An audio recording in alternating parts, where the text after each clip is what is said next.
Hey, good morning. Chuck here with Apple Drains. This is Live Help.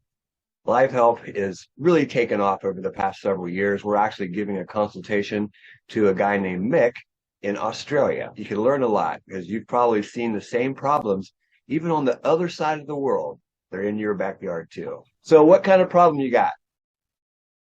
Oh, you got a neighbor right beside you. Yes. So, look, I spoke to my neighbour yesterday, a couple of days ago. He's going to get some ag in and some plastic behind the retaining wall. Right. But still, in fact, I'm still going to get I still get a lot of rain in, and as a result, so it's all up here, all along here. You notice I put a string line in just because I There thought we of go. pairing coming through. And I had a plumber to put in a drainage pit. The drainage pit's popped out. Okay. So I've got to reinstall, and that What goes out to my storm water what caused that to pop up like that?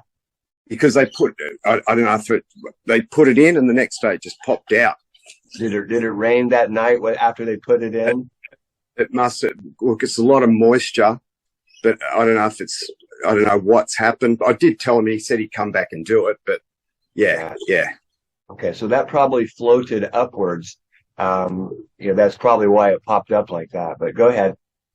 Yeah, so that's probably why I've come around the front. In my garage there, I'm starting to get a flow of water coming all the way across. So I'm getting the white Casper inside, mate, inside Yep, the white. fluorescence. Um, Yeah, yes, that's why fluorescence. I'm getting that along the ridge. And I Okay, think it's from that line, could from the be. water. Yeah. Okay. So that's what I was thinking. I was thinking of putting an ag line, but where do I put an ag line? I was going to put it Okay. all the way down here and take it to the outlet there. But do you have it a meter away from, like I'm reading things, do you have it a meter away or do Can you you? have it right?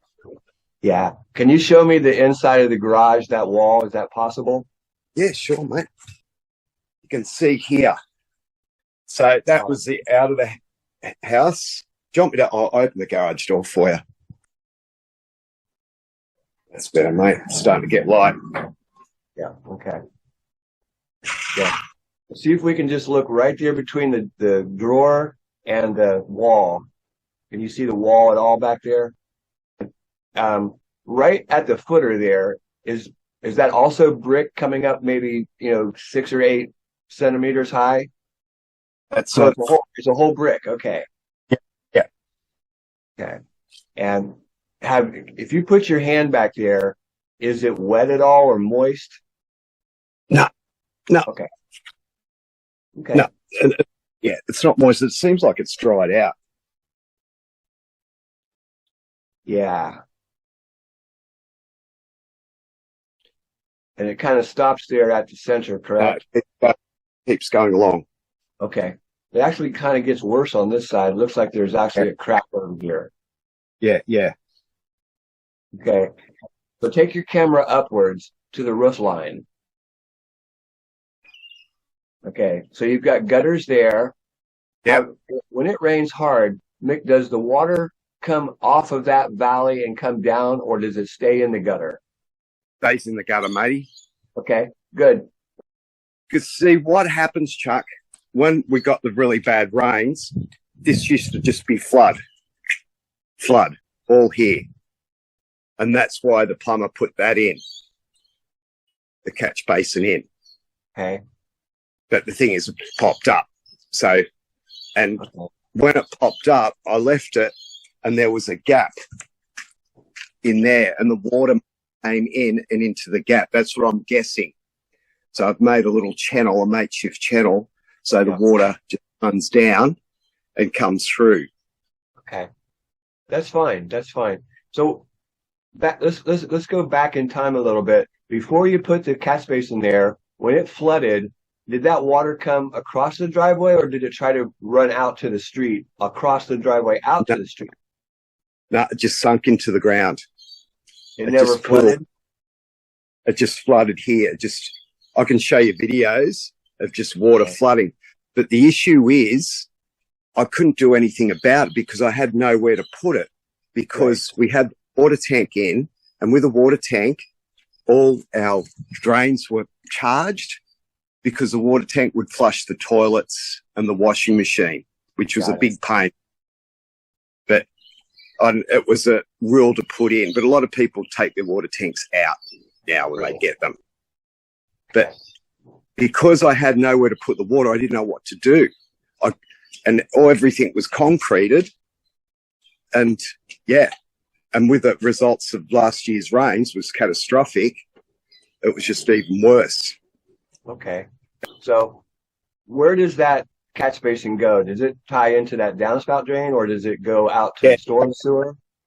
Okay, that goes into the storm sewage through the house, not through the house, but through the piping through the house, down a few, down and into the stormwater. Because when they did the plumbing, I saw them do the pipes.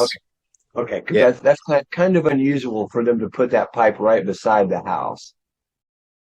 We're learning a little bit. It's possible that pipe has a crack in it and you're losing water. Let's go a little further. When it rains and the water goes into the new catch basin, does it disappear? It doesn't. I've done an experiment. I put the hose in the other day and I let it run, and I observed it, and it's going into the catch over here. So it was running through freely. Okay. So it doesn't really go out. I got you. I can. Yeah. Okay. But you can see the water coming through there easily. It flows, no problem. Yep, it flows out. Okay. I thought about that, and I thought, I'm going to put the hose through, because I thought, is there a crack going through? And I put the hose out, and no problem. Okay. So your question, everything's in good working order, Mick. Everything's good except for the catch basin popped up a little bit. So the question is, where should you put that French drain? I think right where you've got your string is probably the best place. You're better off where you've got your string. It looks really good. So about 1 meter away. Yeah, it's safer. Yeah. Well, it's not. Yeah. It's not safer. It's not going to hurt anything, but it's just easier for you to do. Okay, yep. I gotcha. Okay, now the neighbor's house, let me just ask you a question. Is it the same amount of room between the house and the wall on the neighbor's side? The same.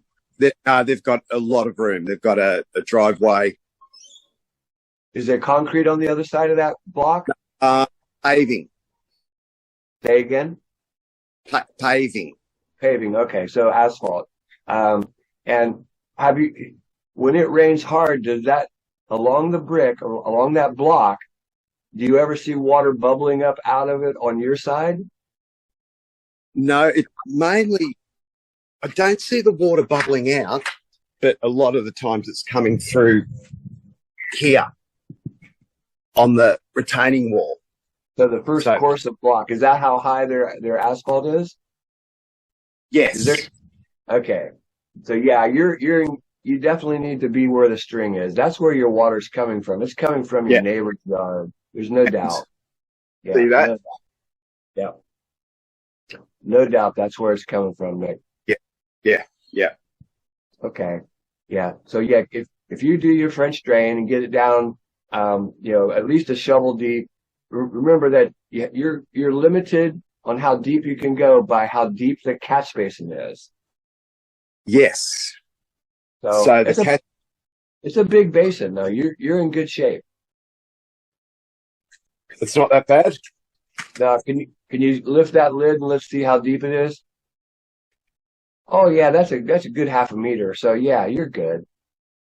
So I'm going to reinstall the catch basin. So I'll put it in properly. I'll pull it out and put holes in the bottom of it. Is that the way to do it? Yes. Because there's no holes in the bottom. if you can keep some fall on it, coming from the back to the front, gravel perforated pipe. So what kind of pipe material do you have there? Do you have the corrugated or do you have PVC? We have we got the PVC, but this is the thing. I'm trying to find the stuff you have overseas. We don't have it. So it's, how you put in the pits. Yeah. That's what I want to do. That's what I've been trying to find. Right? Are you talking about the easy flow? Yeah, the easy flow. So someone up there in Brisbane, they had the easy flow, and it was from NDS. So I don't know how they got it, but I remember giving that consult, and they had 100 feet of it. So it must be available somewhere. But I think that if you can get the gravel even by the bag, even if you just need to get it by the bag, that will be fine. Okay. All right. So with the I bought one of these, and what I was going to put is the ag pipe underneath it and start it. So this was going to go in here, and I was going to start the ag underneath and then run it down that way, and put a couple of on the way down. Good idea. Perfect. Absolutely perfect. So this is a pretty cool little catch. It's really a catch basin, but more of an inlet, and it's very slim, very shallow. So he's only down there, half a shovel at the most before he begins the line. That's perfect. Exactly. I'm just going to get a couple of those on the way down, but the only problem is getting a T-junction. I've got to create a T-junction to allow me to put a couple of these in again. So, yeah. So yeah, I would try to get the 200 mil. 200 is 200 mil 4 inches. Is that what that is? Oh God. I'm pretty sure it is. 200 I think it is 4 inch. So you want to get 200 mil pipe, and whoever that manufacturer is, did you get that from a local? It's Bunnings over here. Bunnings, that's right. I remember the name now. Bunnings. It's an American company, right? Go ahead. It's an American company too. Oh, really?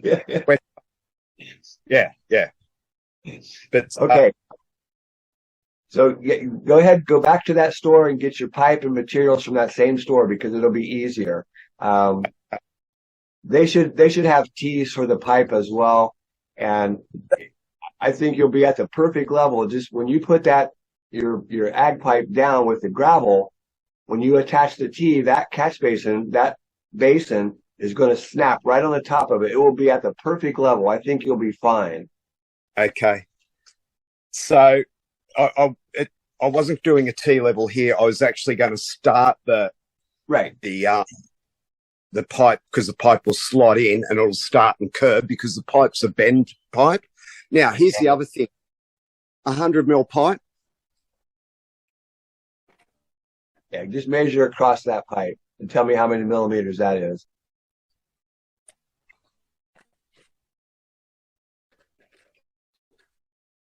Okay, so you've got 100 mil, and that's fine. Go back to the same store and get the material though, because they'll have whatever you need there. Yeah, Phil's next level. That's another story, another epic thing you can put on YouTube. Yeah.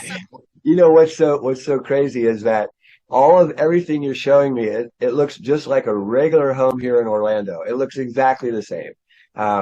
I mean, the same kind of problems, where you have, especially when there's two homes very close together, there's an elevated home, that most of that water is coming from your neighbors. There's no doubt. And there's not a lot you can do on his side if he has it all asphalted. I wouldn't even bother, but I would try to do a pipe down through here. And let's go one step further. When you put your rock in there, okay, when you put your stone in, are you planning to bring the stone to the top to grade? Well, I don't know what I'm going to do with here. I was going to pave here, but I was going to put pebbles in. I don't know, Chuck. I was going to put pebbles in. What do you think? I think that you should do a pavers or, stepping stones, something, but bring the gravel all the way to grade. Bring it right up to grade. And then that way you've got just like a gravel walkway, and then you could put pavers down through there to step on, stepping stones. If you start this week coming up, like I said, if you have any questions, Mick, shoot me the email and I'll try to set it up. Because I can do it pretty quick. It's not hard to set up a Zoom room. So that's really helpful, and I'm on the right track. Yeah, you got this. And this is not that hard to do. And I think it'll take you all of a day total to do it by yourself. I mean, it might take 6 hours altogether. A lot of work. Right, Chuck, that's great. A lot of work, but 6 hours. All right, mate. Thank you.